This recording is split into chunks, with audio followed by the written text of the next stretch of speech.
Yo, what is going on, ladies, gentlemen, and whatever else you choose to identify as? It is your boy Cam for YouTube Comedian. We are back again with another episode of our Nerd Cultural Podcast, Attack on Culture. If you're new, if you're joining, if you're brand new, because I noticed we had a lot of people who tuned in to our last episode of the podcast. Shout out to that.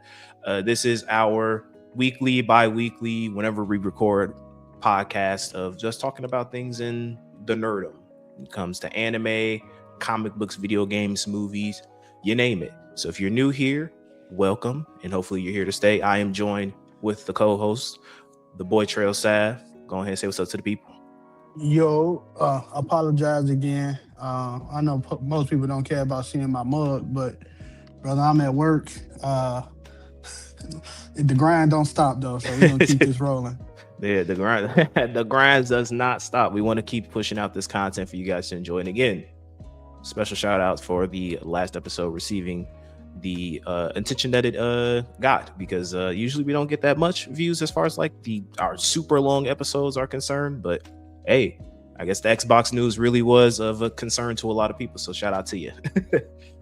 So we got a lot of things to talk about in regards of today's itinerary. We're going to be going into some anime things and some things within the gaming industry. We have an update to the BluePoint Studios news that we talked about last week, and this regards Bloodborne. So if you want to hear more about that, stay tuned for that. We also have some things on the Nintendo side with Pokémon Day, and capping things off, ending it off with the GOAT, Leon S. Kennedy, with my impressions, because I have been pretty much no-lifing Resident Evil 9 when I can throughout this weekend. So I want to give my thoughts and opinion on how I'm enjoying the game so far. But before we get into all that, real quick, while I have your attention, be sure to like the video, comment, subscribe to the channel if you have not. Click on that bell icon to stay notified of all future posts that we drop on this channel. And be sure to share this video with all of your fellow nerds. Help us get to 1K sub, guys. That is our goal. And so with all that being said, let's jump right into it. Starting off with some anime things. So there's two animes that I have been watching throughout this winter season that I want to give a little special shout out. Obviously, the winter season is not over yet, but these past episodes, or at least these at the time of this recording, just in case people don't know, it is March 1st. So just in case some people go like, last week's, what are you talking about? I'm talking about the week before March 1st. So this week's episode of Vigilante was the wrap up of Aizawa, or Eraserhead, backstory. And I gotta say, man, I very, very much enjoyed it. I want to put a disclaimer out there, because in case there are some people who have been listening to our previous podcast episodes where we kind of joke around when it comes to My Hero. So I do want to establish the fact of this. In terms of overall, I enjoy My Hero. I may have my grievances with the final arc as a manga reader, because I felt that there were some issues with the pacing, and some of the wrap-ups and finales didn't feel as satisfying. But I will acknowledge that the anime did the final arc a lot of justice.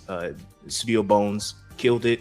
And I think that the overall emotional stakes that I wasn't necessarily able to feel in the manga definitely got its due diligence in the anime. And I also like the fact that for a war arc, it had actual stakes. You know, if this is a generic shonen, Shigaraki, Deku would have been like, no, Shigaraki, come back. And he would have been like, yes, Deku, I'll join Class 1A. And Toga wouldn't have died. It would have just been, everybody would have been a happy ending, but it was a war. It was between the villains and the heroes. There was emotional stakes. There was, lives at risk. They're fighting a war, so people are going to die. And I enjoyed a lot of that aspect. So I just want to put that out there, because I know some of y'all fan bases are a little bit, sensitive when it comes to your favorite IPs. So overall, I enjoy My Hero, and I have been enjoying Vigilantes a lot, more so than I guess like, since we're kind of still within the beginnings of Vigilante, I think I enjoy that a lot more than the beginnings of My Hero. Really am enjoying this cast of characters, and I think that getting more information on established characters in the My Hero universe, like Eraserhead, and even like Midnight and some other characters that we would see throughout the series through Deku's story is good. So Aizawa, and then definitely got to give a special shout out to the animations. There's a particular scene within the last episode where Aizawa is like dealing the final blow against the villain. So just to give a bit of context, spoiler alert, essentially there was a Aizawa had this friend, his name was Loud Cloud, that was his hero name, and they were both a part of like the same hero agency alongside Midnight. This villain pops up and he's dominating, like they send in a group of heroes, and his power is that he's able to like take in, like, if somebody throws like a lightning blast or a fire blast at him, he can absorb it and redirect it. So, and he's a big frog Godzilla monster. So he's kicking everybody's butt. Everybody is having a hard time with it. Loud Cloud, he rescues some kids that are about to get, falling debris on them, but he ends up having debris fall on him. And so Aizawa was like, oh no, you're okay. So it's up to him to basically beat the boss by himself, but he's having a lack of self-confidence. Then his friend has this speaker system. He's like, you can do it, man. You can do it. So he's a rookie at this time because he's still in the Hero Academy. And by himself, he's like, he defeats the bad guy, and he's like, yes, I did it. Thanks to you so much, Loud Cloud. You did it. And he's like, oh, can someone go rescue him? Because I think he might be injured. And then obviously it turns out that he died during that whole confrontation. And that kind of shapes Aizawa's route in Vigilantes, where he's kind of like this, he calls himself like a dark hero. He's underground. He's trying to like beat villains like in the streets and stuff like that. And it's a very, I don't know, it's like, it didn't make me cry or anything, but like, I felt the motivation, and I really did like the characterization of Aizawa. I liked his connection with kind of like his backstory with the characters. Like, got some more with Present Mike as well, because he was also one of the friends of Aizawa. So overall, solid. It was 3 episodes. I believe it was 3 episodes or 2 episodes. I might be misremembering, but great backstory for Aizawa. So if you're a fan of him, definitely check it out. It is good. So the next thing I want to talk about, Goon Force or Fire Force. So this episode, this is all right. So definitely want to put a disclaimer. This spoiler alert. If you have not caught up to season 3 yet, or if you are at all interested in watching the Fire Force series, be warned, I am about to spoil some things that I believe are kind of critical to the overall arcing narrative of the story. But this is so this week's episode of Fire Force is going to be what I'm looking forward to, which is the Arthur versus Dragon. So there are, I'm kind of like in a weird sense in terms of my enjoyment of Fire Force season 3. There are certain key moments that I know that happened throughout the series that I'm looking forward to seeing because I've seen some manga panels, but I don't know all of the context. But I did see a lot of the panels for the upcoming Arthur versus Dragon fight, and I'm like, oh, I cannot wait to see that animated. But this episode in particular, I definitely want to give a special shout out because this episode does a great job of what I call in terms of like a narrative, how you make a great payoff. Because this episode has, obviously there's a lot of kind of seeds that they planted, but this is a very good culmination of it. I also want to give a special shout out to whoever it was, the live action actress at the beginning of the Fire Force episode, because hey, if you are somebody who likes to get a little bit buzzed before you get into your anime, I don't know how you would react to the first 2 minutes of this Fire Force episode, because essentially like it's the live action, like basically the world of Fire Force before the Great Cataclysm happened, back when humans looked like us. And basically she's basically saying like, oh yeah, there's only one more after this Great Cataclysm. There's only one more Great Cataclysm until the world turns into a sun. And thank God, because you humans are trash. We're terrible, blah, blah, blah. And all that kind of stuff. But the seed that they've been planting throughout Fire Force is the fact that there are characters, they call them world builders. characters with an identity. This is where the fourth wall breaking comes in, and a lot of it with the Tamaki fight later on as well. But essentially, if you have an identity, you are known as a world builder. And world builders, the whole thing about doppelgangers is they come from people who are world builders. Everybody else is a part of this mob. Characters that don't have an identity, they just go with the flow. And at first you're like, oh, okay, well, I mean, I guess but the way that they do it in this episode, like the payoff is really good. So we kind of fast forward. I'm skipping over some things, but basically, what the Fire Force is trying to do right now is that the Great Cataclysm is fueled by people's despair, their imagination of the world ending. And so in order to counter that, they're like, hey, we as Fire Force, we have to instill hope into people in order to counteract, the despair of the Great Cataclysm. So Obi, who is the leader of Squad 8, that's Shinra's company that he belongs to, he rescues a woman and her child. He asks the child, hey kid, what's your name? And he's like, my name is Tatsuo. He's like, Tatsuo, as long as us Fire Force people are here, hope will be alive. And so they go move on. And essentially then we get to Tamaki's portion of the episode, which is where the Goon Force comes into play, because essentially they establish that there are pillars in this world. And Shinra, the main character, he is supposed to be the hero, the hope of the world. His brother Sho is like an angelic figure, right? That purity of the world. And they established that Tamaki, there's this ability that they called the lucky, that she has, that they coin the lucky lurcher, which is essentially like the fan service moments where she slips off her clothes, she's showing her bra, or she's in a pose that her butt is upwards and stuff like that. It actually plays a plot moment in this episode where she's fighting against the guy that she fought in a previous season. His name is Assault. Assault lost to her the first time because the dude's a pervert, right? Like he saw her in all these risk poses and he wasn't able to beat her. So his doppelganger shows up and he's the complete opposite. He's like, the world doesn't need arrows. We don't need this degenerate sex stuff. No, we don't need that. And so there's a mob around her as she's fighting this doppelganger Assault. And they chime in and they're like, yeah, aren't you supposed to be a Fire Force worker? Like you shouldn't be, dressed inappropriately and all this stuff. And it cuts to the boy and his mom that Captain Obi rescued earlier, Tatsuo. And the mom is like, yeah, you should be ashamed of yourself.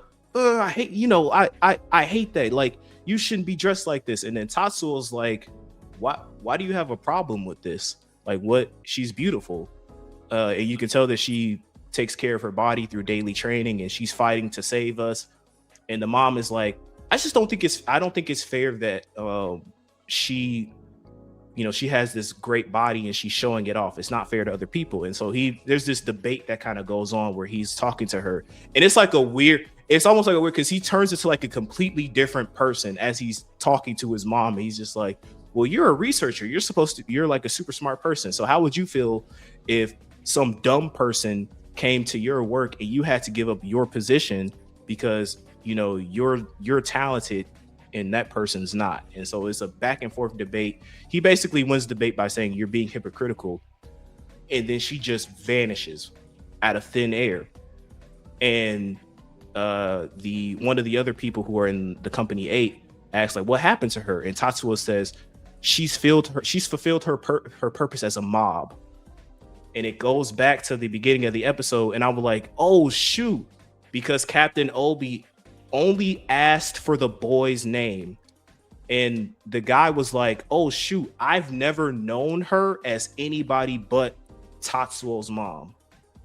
And so I was like, yo, whoever is in charge of like writing a lot of the payoffs that have been happening during the Great Cataclysm, chef's kiss, man. Like, great set, because like the whole mob mentality, the whole world builder, establishing, your own identity within the Fire Force universe, and even the whole pillar mechanic where Tamaki's whole thing about like her whole purpose is to legitimately express that like, yes, in our world, sensuality is needed.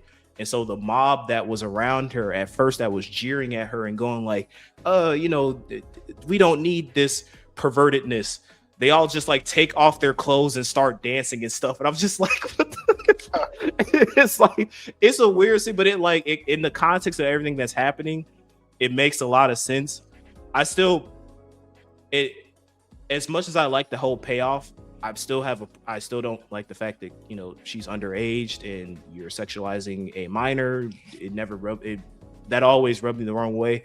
I think that it almost feels as though a part of this episode, like the author was kind of going like, yeah, this is why I put these scenes, is because of this. Like, so you guys shouldn't be mad about her character. And it's like, for people like me, I'm not mad that I've never been like ill tits. No, it's just she's a child and you're putting her on all these provocative poses and stuff like that. And you're making her the symbol of sex, of sensuality, and she's a minor.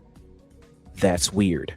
So yeah. that was my whole point about Tamaki's character. But again, like I said, I think the payoff as far as what they're trying to establish, it does make sense, but you could have chose any other character but Tamaki, or age her up. It's as easy as that. But other than that, I think I enjoyed the episode. Season 3 has been absolutely amazing so far. And next episode with Arthur and Dragon, I'm very much looking forward to that, because there's one specific panel that I saw that I need to see them do justice on. So hopefully they do that. But yeah, so let me know your thoughts down in the comment sections below, as far as My Hero Vigilantes or Fire Force or any other anime that you've been watching as a part of the winter season. What are you liking so far? Or what are some other shows that you can recommend me to tune into that I might not have watched? I'm curious to know your thoughts on that. But that's it for anime. We shall now move on to gaming. So we will start off. I know I've been doing a lot of yapping, but I'll lay out the foundation and then I'll ask Cheryl Sav to give his thoughts on the matter. So the first piece of news that we have is, like I said at the beginning of the podcast, this is an update to the BluePoint game studio shutdown that we talked about last week. So I'm doing this a lot, but I want to make sure I'm going to put out another disclaimer here. I am basing all of this on the recent Bloomberg article. Now, I have looked in some Reddit posts and some other articles. So at the time, I can fully admit that maybe the information that I'm saying is not totally accurate. We may need more information. Also, if more news does break out, I will be sure to cover it in our next podcast episode. So if this turns into a clip, I just want to put the disclaimer out there. This may not be 100% accurate, but hey, this is an update. So essentially, there was a lot of kind of things broke out because of BluePoint's studio closure. One of them being the fact that they had proposed a Bloodborne remake to Sony, and Sony was like, I'm all for it. I'm giving you a TLDR. And essentially, they went up to From Software, because even though I think Sony owns the rights to Bloodborne, they also own the rights to Demon Souls, which is why they were able to do the Demon Souls remake without From Software's, I guess, consent. Because there's a lot of, I don't know if it's drama, but there's a lot of talks about how like From Software wasn't like the biggest, I wouldn't say the biggest fan, but like not necessarily, they didn't fully give the okay on like, yeah, you do a Demon Souls remake from Sony and BluePoint. Even though from what I can tell, and again, I can't speak, but from people who have played the Demon Souls remake, I've heard nothing but good things about it. I've also heard some talks that like Miyazaki has stated that like they like some of him and the development team were a bit nervous because just how well polished the remake was, because if you don't recall, obviously the Demon Souls remake came out before Elden Ring, but Future Sight, the Elden Ring is one of the greatest, not only one of the greatest From Software games, but regarded as one of the best video games in the world. So I think that their nervousness came from the whole optimization of how well ran the remake was. But essentially, and they did say, the article does state that Sony had declined to comment beyond the statement that they made last week. But basically, Sony's like, hey, look, we wanted to do a Bloodborne remake, but From Software is like, nah. And again, there's a lot of, I don't want to say he said, she said, but there's a lot of like, because I do remember a while ago that like Miyazaki or some people from some developers from Software were like, yeah, we want to do a Bloodborne remake if Sony wants to do it. And Sony's like, well, we want to do a Bloodborne remake if so. I don't know what the definitive answer is. Again, I tried to look into a lot of this stuff. And again, so the information may not be totally accurate, but essentially, one of the executives, Shohei Yoshida, basically he said that Miyazaki is interested in remaking the game, but he's too busy to do it himself, and he doesn't want anyone to touch it. So he said that last year. So people are kind of, with the recent news that has come out with the BluePoint games shutdown, people are suspecting that may be a thing, because there was, I believe, an interview where Miyazaki was like, yeah, Bloodborne is like, in terms of the games that we made, it's like the closest thing to like I don't want to say perfect, but it's like his baby basically. And so I don't know how accurate it is to say that like, oh, the reason why you're not getting Bloodborne is because of Miyazaki, or this is the reason why you're not getting Bloodborne is because of Sony. Don't know. All I can definitively say is this: it sucks to be a Bloodborne fan, because whatever dark magic or voodoo spell or ritual that Miyazaki did to make that game, the payoff is that like, that's it. What you got on the PS4 is that's it. Because it's funny, because a lot of Bloodborne fans at this point is like, bro, we don't even care about a Bloodborne 2. We don't even care about a remake. We just want a port upgrade. We want a PC port, and then we want a PS5 60 frames per second of 4K resolution remaster. That's all we want. And it's like, the universe is against that. They don't want y'all to have it. So what are your thoughts on this, Datro?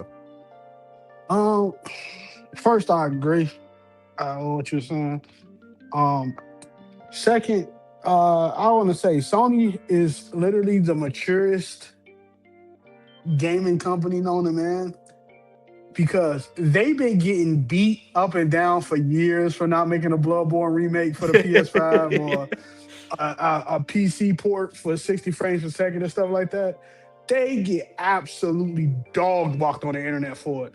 Every state of play, every Summer's Games Fest, every gaming thing that ever pops out, they get told Bloodborne, remake, and we don't get it, and Sony get ridiculed. And it was all on From Software, so that's just crazy. And Sony can flat out and said, nigga, it's Miyazaki, not me. So it shows that they actually respect the relationship between each other. Yeah.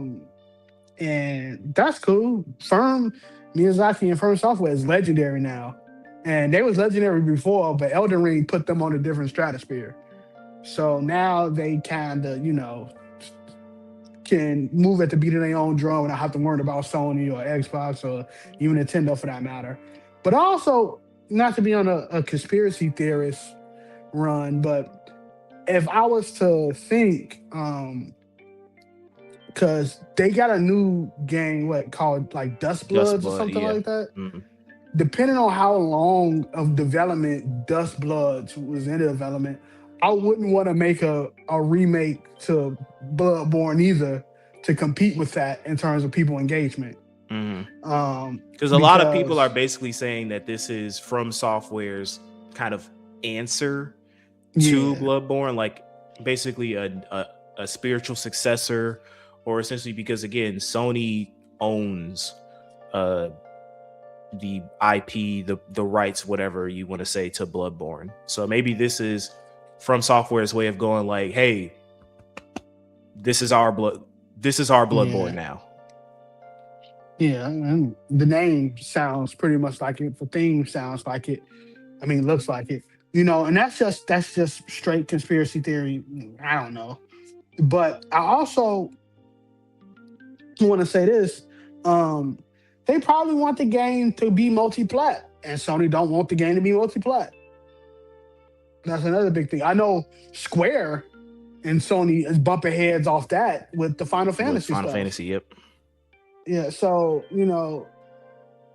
it's something deeper. Miyazaki, it could be just a pure art thing, and he not putting his pen to paper for Bloodborne 2 until he's ready, or he value Bloodborne as his baby, and he don't want anything to disrespect it and stuff like that. Shoot. It could be that way, but it is sad because not for me. I can kill us. But but speaking in gaming in the whole, you kind of get disappointed when fan bases don't get what they want, and it's not. I don't want to say the word justified, but it's no harm in. Because they don't even care about the remake. They like, bro, we just want to upgrade. We just want to upgrade, bro. Yeah, like. A PlayStation a port for an upgrade for that is good, and just still like you still look at Sony and be like, okay, BluePoint, you didn't get a chance to make the Bloodborne remake. Okay, still have that talented company work on something. Have it work on something. You got all these games that other studios want to focus on the future, and like we talked about last week. You got all these PlayStation hits that hasn't been hit yet. So just have them work. You can have had them work on Sly Cooper. You can have had them work on a Jack and Dexter. Yeah. You can have them work on I know Rockstar. Is Rockstar? I forget which company, but they sent the Max Payne stuff over to Remedy. But there's so much other classic games that you can ask a IP or studio to be like, hey, would you remake it? Go to Capcom and say, hey, Capcom, man, I think it'd be cool if we remake the Devil May Cry trilogy. I'm pretty sure Capcom would be like, shit, we ain't got to work on it. More money for us. Like, it's so much stuff out there to make money. And again, don't put me and Cam on your board of ideas because we'll make y'all too much money. Like literally too much. Y'all be over. I sound like our freaking president, but you'll be overwhelming with money. You have so much money that you wouldn't know what to do with it. Like, put me on, like, hire me. I'm telling you, we had games cooking out in a heartbeat. They'd be like, PlayStation is back. New Wonder Child. They trailed. Brought the one-story gaming company back into relevance, even though PlayStation still a big dog, but still, like, yeah. But that's how I feel. Yep. And just as a one last update, because this does fall under Sony, but more so specifically for BluePoint Games. So just a kind of a timeline of events. So essentially, after 2022, when they helped with Santa Monica with the development of God of War Ragnarok, essentially Sony was like, hey, this is when Sony was like, we wanted live service. So that's when they went to BluePoint and was like, hey, we want you to develop this live service God of War game.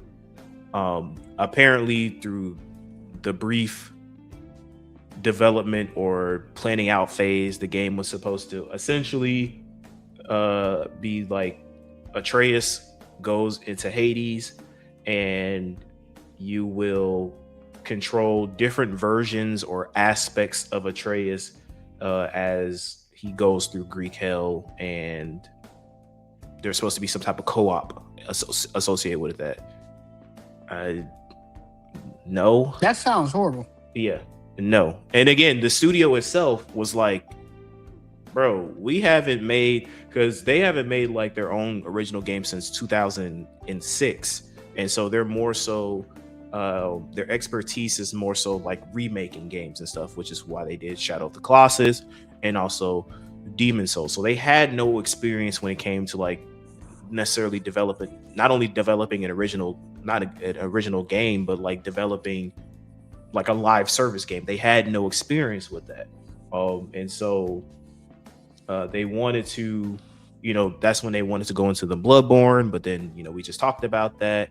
And then later on, they had pitched an idea for like a Ghost of Tsushima like side game, and then that didn't get pitched. But essentially what ended up happening is that like they're kind of just floundered about, they didn't have much to do until Sony canceled the live service game, and then a year later shut the studio down. So I feel like it was one of those things where Sony was just trying to be like, just looking for an excuse to get them up out of here, because I just think that like there's no way you make a decision. Oh yeah, the company that's responsible for all these remakes, yeah, let's have them develop a live service game. It just makes no sense unless you are intentionally setting them up for failure to justify getting rid of them so that you can line your shareholder pockets. Yeah. You have any thoughts on that, Detro? No, I agree with you. They were set up for failure. Is Jim Ryan? I don't even think Jim Ryan's still with PlayStation, but that live service idea he had, and until somebody else come out and say no, it was my idea, you kind of got to blame it on him. That's going to go to show like one of the biggest failures in a console generation, because we ain't got nothing to show for it. We had for a week we had Concord. And also, so I may or may not have had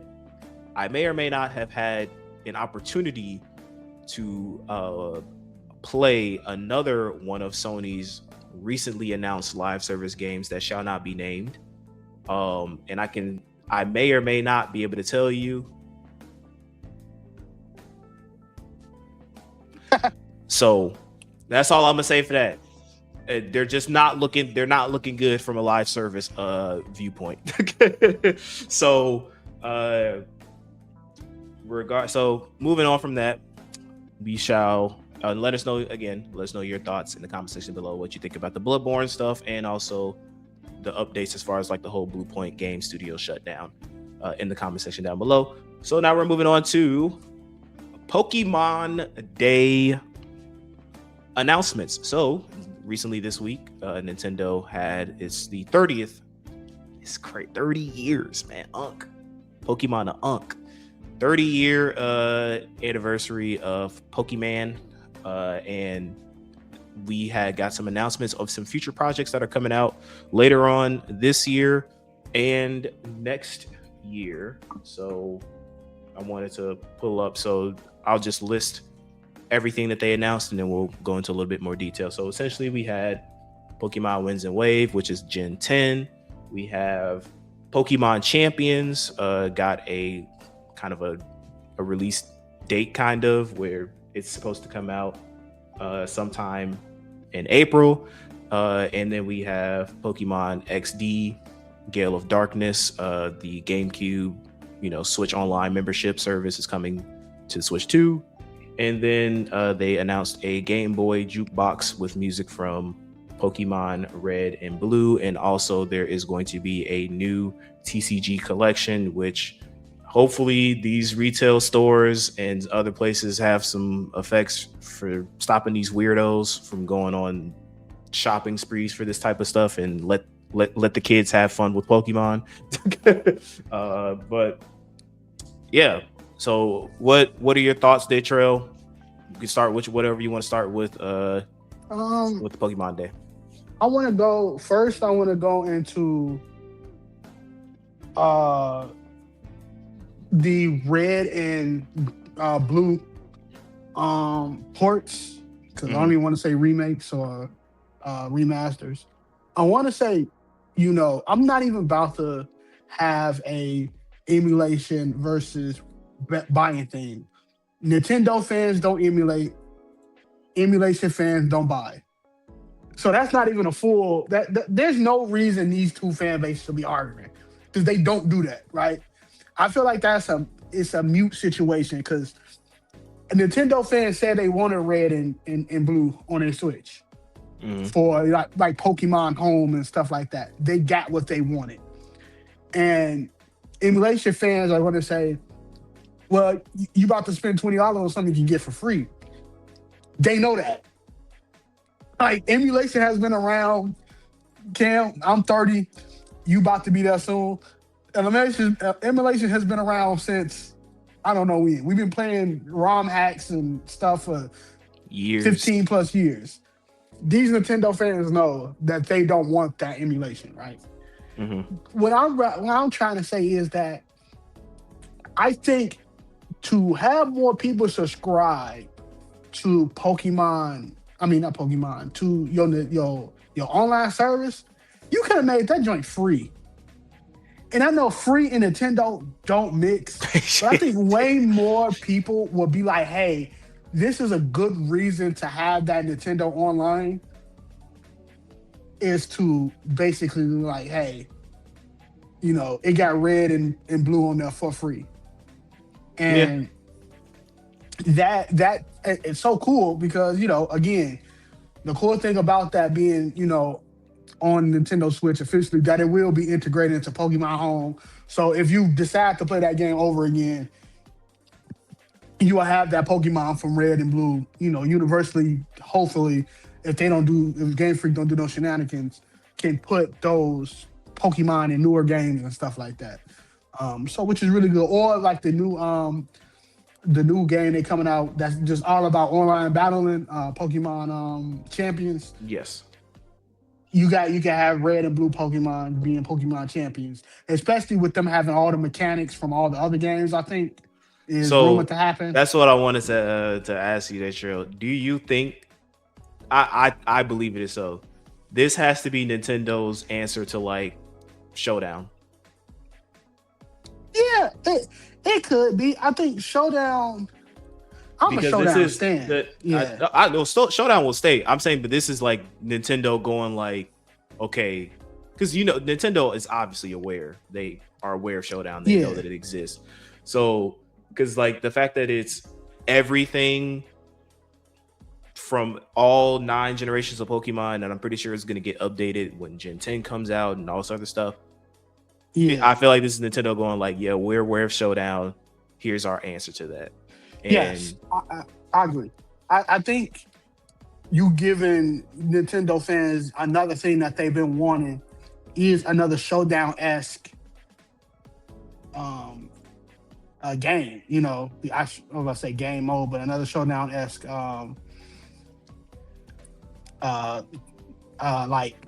feature. And again, this is something that these fans wanted because a lot of people like megas. I don't know a lot of people who like Z-moves, but a lot of people like terraforming, terrestrializing. My apologies, terrestrialization. And then it was one more: Z-moves, terraforming. Oh, and Dynamaxing. Yeah, I don't know how many people like Dynamaxing, but people like these things. Now I don't know if they're gonna full-fledged, say these are tiers. You can go to the Mega lobbies or the Dynamax lobbies and stuff like that. If they do that, it's going to fail on arrival because you already spacing out an already small base. Mm-hmm. But if they bring in all those things in just to one game, and saying like, you pick what you want your Pokemon to do between the 4,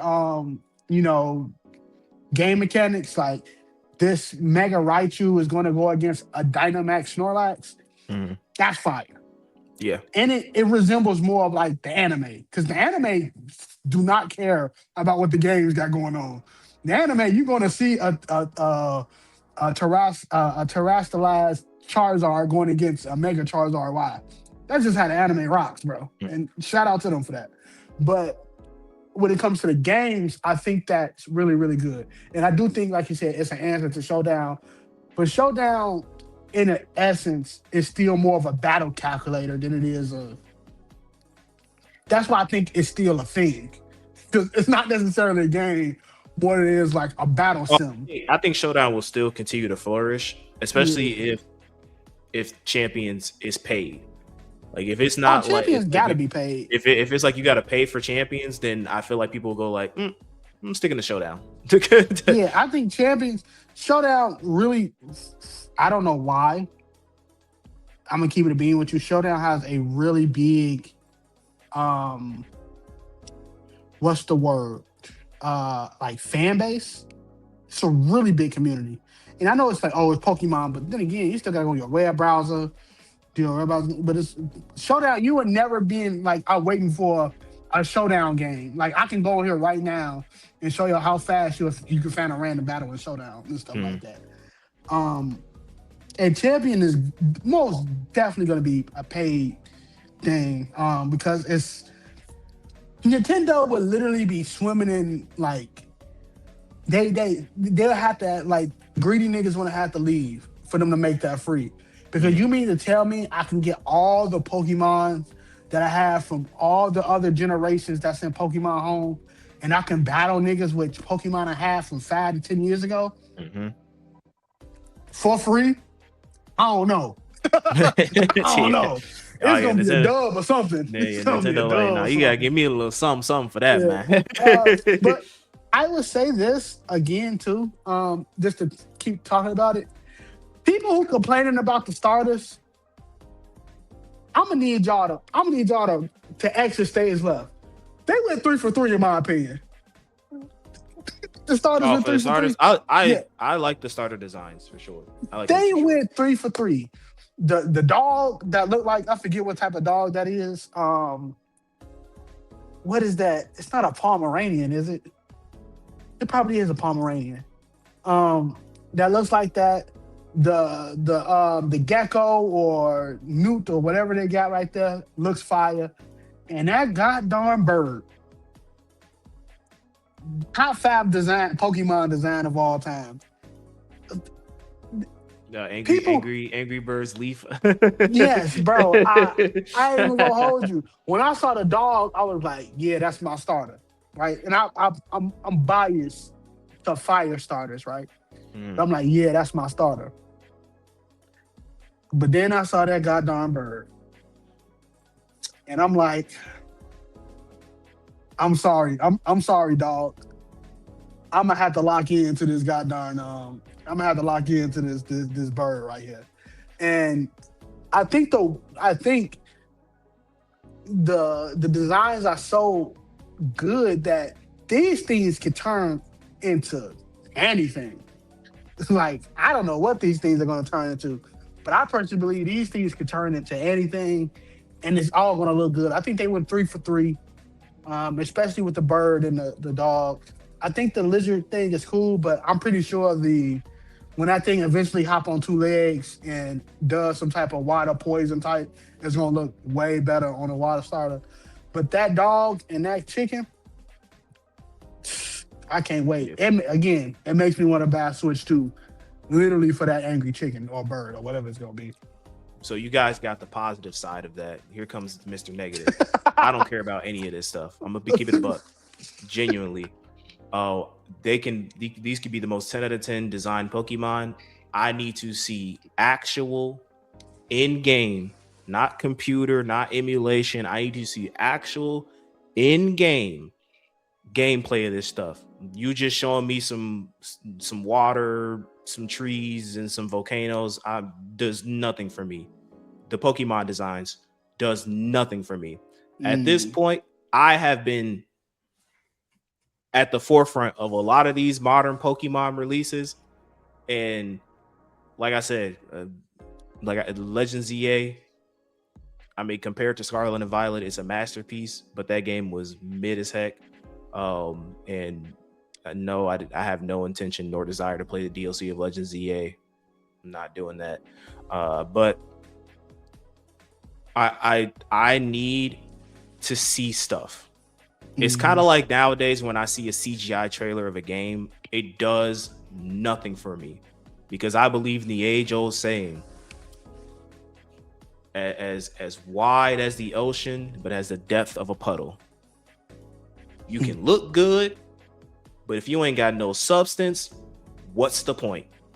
So I need to see more. I know it just got announced, so obviously people are gonna go like, it just got announced. But bro, we know I'm not saying Game Freak. We know Nintendo Game Freak's track record when it comes to Pokemon games. So I am looking at this thing with the tightest microscope lens known to man. I need to see like a lot more before I'm just like instant buy. I gotta no. You need to do a lot more convincing on that end in my opinion, for Winds and Wave. So far, my intrigue is non-existent at this point. I will also say, my bad. Do not bring the battling from Pokemon ZA into this new Pokemon. Oh, game. Leave that over there. Like I said, if there's anything you can keep from like Arceus in Legends ZA is the capturing mechanic. Yeah. Like how you capture your Pokemon and stuff like that. I think you can keep that. I think that's really good. But battle wise, oh dear God, no. The MMO or whatever they were going for in Legends ZA just made no sense. It was not good to put it as nicely as possible. But like I said, if there's anything I can give Legends ZA credit for, is the optimization. So you have me hopeful from an optimization standpoint that the Switch 2 can handle like a Pokemon game, if that makes sense. Like it can handle like me playing Pokemon in non-PowerPoint frames per second, which is what I want to experience. I want to experience a, I guess, traditional Pokemon game with great optimization. That's all I'm asking for, man. If you could give me that, man, I'll be a happy man. But until then, like again, I am like I said, I had some hope going into Legends ZA, but I got burnt too many times. Winds and Wave, I need to see more. But that's just me. And then I wanted to add on a little bit to what you said about the whole emulation thing. It's kind of funny that you say that because Nintendo fans, whether you realize it or not, you are using emulation. A vast majority of the Nintendo Switch Online server that they use, that's utilizing emulation. I remember when the SNES, when they had that little mini console come out for like the NES and the SNES, that used emulation too. So because I know a lot of Nintendo fans like to get on their high horses when it comes to Nintendo products being, well, they use the wrong word when it comes to like the ROM usage of Nintendo games, because emulation itself is an entirely different thing than utilizing ROMs for piracy. Emulation itself is not inherently pirating. It's when you use ROMs, ROM hacks and all this other stuff from unofficial sites and stuff like that, that is piracy. But emulation itself is not, because if by that logic, Nintendo would be guilty of piracy because they utilize emulation when it comes to a lot of their old software services. So sorry, Nintendo fans. I know you like to sit on that self-righteous horse, but it's looking a little bit muddy from where I'm looking at. But other than that, I think overall, I even though I just said all that stuff about Wind and Waves, there's a lot of things to look forward to if you're a Pokemon fan. That I think that maybe they have a lot more, because I mean this is the 30th anniversary, so there's probably a lot more details to come as far as other merchandising and anime and all other stuff. So time will tell. But if you are looking forward to any of these things, let us know your thoughts down below as far as things that we covered during Pokemon Day. You got anything else to add, Datro? No, waste of time too, though. By the way, but yeah, you know how these directs and things be like. Oh God, I got the footnotes, bro. I'm not gonna lie to you. I didn't watch the. I just waited till the articles came out, and I was like, all right, let me see what I gotta look forward to. Man. All right. So, last but not least, we're gonna end things off with Resident Evil 9 or Resident Evil Requiem. So, I have been dipping my toes into this game for the past several days since its release, I guess Thursday night if you had pre-ordered the game on PlayStation. I mean, what is there to say that you yourself, that you listening right now, that you haven't heard from other people? It's a masterpiece. It's really good. I mean, This is going to be really hard to top so far. So I mean, we already have like easy contender for game of the year, like off rip, with Resident Evil 9. I think Capcom nailed it. I think whoever in the development team had the idea to go, let's make this game separated into the survival horror and also the action horror. I think you are, if you're in a lower position, you need to be hired to executive leadership effective immediately, and you need to be in charge of creative design for Resident Evil games from now on, because the formula, it works. So again, disclaimer for me, so I am not like the biggest Resident Evil fan of all time. My tolerance for horror is very low. My favorite Resident Evil game is Resident Evil 4. Original or remake, I don't care. They're both goated games in my opinion. Leon Kennedy is my all-time favorite Resident Evil character. He can do no wrong in my eyes. So I don't necessarily have a lot of the, I guess, nostalgia or experience with like some of the older games or even some of the remakes of the older games, or even some of like, Resident Evil 7 or 8. I am just, survival horror is not for me, dog. But I wanted to challenge myself this year because if the game was just purely like just Grace and the whole survival horror thing, I probably wouldn't have touched this game. But by them adding Leon and adding like my favorite thing about Resident Evil 4, which was that like action horror element of it, I was like, okay, you know what? I'm gonna challenge myself to play this game. So I'm playing the game. Another disclaimer, I'm playing Grace in third person. Like I said, my tolerance for survival horror is very low. I get scared easily. So in playing through some of those third person the Grace segments and seeing some, I'm like, oh yeah, no, I'm already knowing this is a no for me, dog, as far as first person is concerned. And one of my homies, because two of our PlayStation homies are also playing the game, one of my homies he's playing it in first person, and seeing some of his reactions and how he's playing, I'm not doing it. But yeah, I think that so where I am so far is I don't know if this is like part 2 of the game, but I'm basically at the I'm not going to spoil anything, but I'm in Raccoon City with Leon.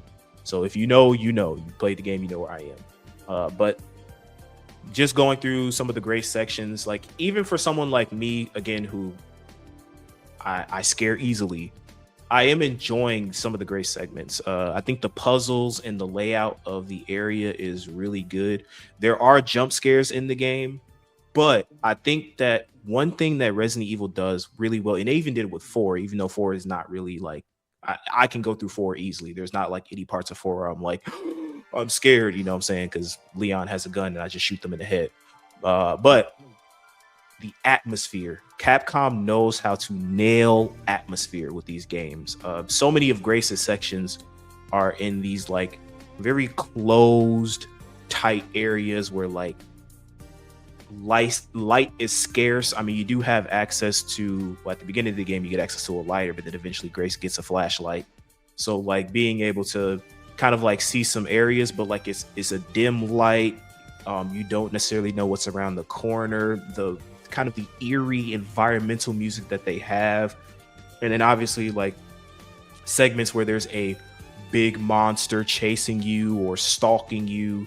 Like the game does a really great job of like nailing that, horror aspect of like not necessarily relying on jump scares to scare the viewer, but more so the build up of like, I know something is going to happen, I just don't know when. But the fact that you know that something is happening and you continue to press on, that's the scary part of it. And I think Capcom always nails us with that. I think the puzzles, for the most part, I think are challenging, but they're not annoying, they're not frustrating. I think the layout, as far as the progression of Grace's stages, are well done. There is backtracking, but it's it's traditional Resident Evil, where it's, from what I've seen, where it's like you're backtracking to get access to new areas that you didn't have before. Now that you have like, because there's certain areas where you have to have like the first big area where you're in the care center, where you have to get like level 1, level 2, level 3 clearances, and like you're going through the East Wing and the West Wing and finding out all these cool like knickknacks and materials to help you throughout the game, the antique coins to buy certain upgrades. A lot of this stuff, it encourages active exploration. It encourages like analyzing enemy patterns and avoiding certain things, or even if you want to, because there's two big bads in the care center. There's this in the West Wing, there's this chef dude, and then in the East Wing, you probably seen him in a trailer, that one part where this BON comes out from the corner and he's like filling up the hallway chasing after Grace. So you can, and one thing I do love about the game is the way they incorporate Leon in the beginning sections, where essentially it's kind of like they expect you as Grace to kind of run away and find your way around that person, and then Leon's job is to go in and kill everybody. You can do that, or the game gives you access to, because Leon and Grace meet, Leon has this overpowered pistol called the Requiem, and he gives it to Grace when they first meet, and when they before they get separated, to go like, hey, use this to take care of yourself. And as you've seen in some of the trailers and even some of the gameplay videos that the Capcom has covered, the Requiem is kind of like a one-shot I'ma kill you pistol. So if you want to, as Grace, because you do get access to craft bullets for that gun, you could just walk up and just straight up kill, the big bad of the East and the West Wing as Grace if you want to. You also get trophies for it if you're a big trophy hunter on PlayStation. So it's just, the game really encourages you to kind of play in a way that's catered to your own play style, whether or not like you're somebody who's Grace and I'm not avoiding no zombies, I'm killing every single zombie I meet as Grace, or you're somebody who's like, I'm gonna leave it all up to Leon to clean up the mess. I think it's really good. And then going through the game, another great thing is if you're a speed runner, I'm going through the game and I'm like, I'm already knowing that like speed runners are going to be, and there's already been an article out right now. There's some guy who's played the game like, I think 9 times, and he's beaten the game in 2 hours and 30 minutes. So speed runners are going to have a fun time with this game. And yeah, I think in Leon's section, I mean, if you're a fan of Resident Evil 4, I mean, this is a love letter to all of us. Leon is back and better than ever. He's way more brutal than he was in 4 with his axe, just chopping people's head or like splitting their heads open.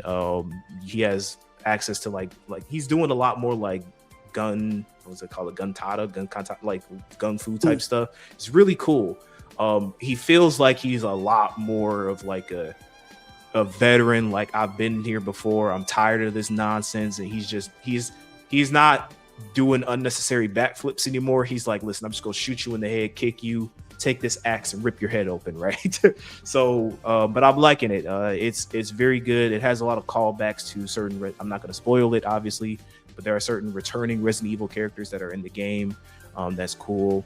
And like I said, I think just to kind of wrap it up, because like as I'm recording this podcast, I want to go back and play the game right now. But this is, again, if you are a fan of the survival horror aspect of Resident Evil, if you're a fan of the action horror from Resident Evil, like I think 6, 5, and 4 more so speak to the action horror, and then the other games speak to the survival horror. This is a best of both worlds combined. If you're somebody like me who's like, man, I don't know how I'm gonna be doing in them survival horrors. Listen, if I can do it, trust me, if I can do it, you can do it. And I know you can. And I think that if this is the direction that Capcom is going to be taking the Resident Evil franchise in the future, as far as like really having that emphasis on dual gameplay, I think this is a great first attempt. And I think that like, keep improving on it, keep formalizing it, and if there's anything else that you want to add or any other gameplay elements that you want to add to experiment on, at this point I think a lot of people in the community are more than willing to see what you want to take with the direction of the franchise. So I highly recommend Resident Evil 9 to anybody who is someone who's interested in Resident Evil or just a fan of horror games in general. This is a love letter to all of us, and this is a big W for Capcom at the start of the year. So W Resident Evil. Trail, do you have anything to add if you've seen some things on the game or your thoughts? Yeah, not too much. I do want to say, and I usually, well, I do say this a lot. Go check the clips. Go check all the clips. Whenever I talked about this game, I said the dual thing is gonna take this game to a different stratosphere. Be able to get that horror and that action side. I think Capcom cooked, and I just want to say this for Capcom: they are on a generational run right now. I'm not even talking about just this year. I'm not even talking about just last year. Now they done had some for every Monster Hunter World they done had a what's that game called? You fighting the dinosaurs? Oh, yeah, I forgot. Exo Primal. Yeah, Exo Primal. Yeah, they don't have Exo Primal. But still, if you come to Capcom, you said within the last like 10 years, we had a Monster Hunter World, one of the greatest Street Fighters, bangers of Resident Evils that dropped. Not just this, but Village as well. Yeah. Plus the remakes that's really great. We still got like the Onimusha games that's about to come out. Got Okami 2 dropping. Got Okami 2 dropping. You got the Devil May Cry series that again Mega Man. Like there's so much that Capcom is just flexing right now, bro. Like what every other gaming company is struggling, seeing if they can make ends meet when it comes to selling their games and making so much money. Capcom is like, bro, we just gonna keep dropping these bangers, bro. It's just that simple. It's just that simple. So that's pretty much it for me. Yeah, I don't niggas, I ain't played this game, bro. I ain't gonna lie to y'all. I'm not gonna act like it. But if I was to put it on the unbiased Day Trail Game of the Year tier, I think solidly is sitting at 1, Mugenics at 2, and everything else is behind it. I think with them putting them two gameplay styles together, that this is the friendliest Resident Evil game that has came out in terms of getting a whole bunch of people to play it. Because like I said, someone like me, I'm not playing Resident Evil 7 and I'm not playing Village. I'm just not playing those games. It's not because they're bad, but like I said, my tolerance for horror is very low. I scare easily. It's in first person. Not doing it.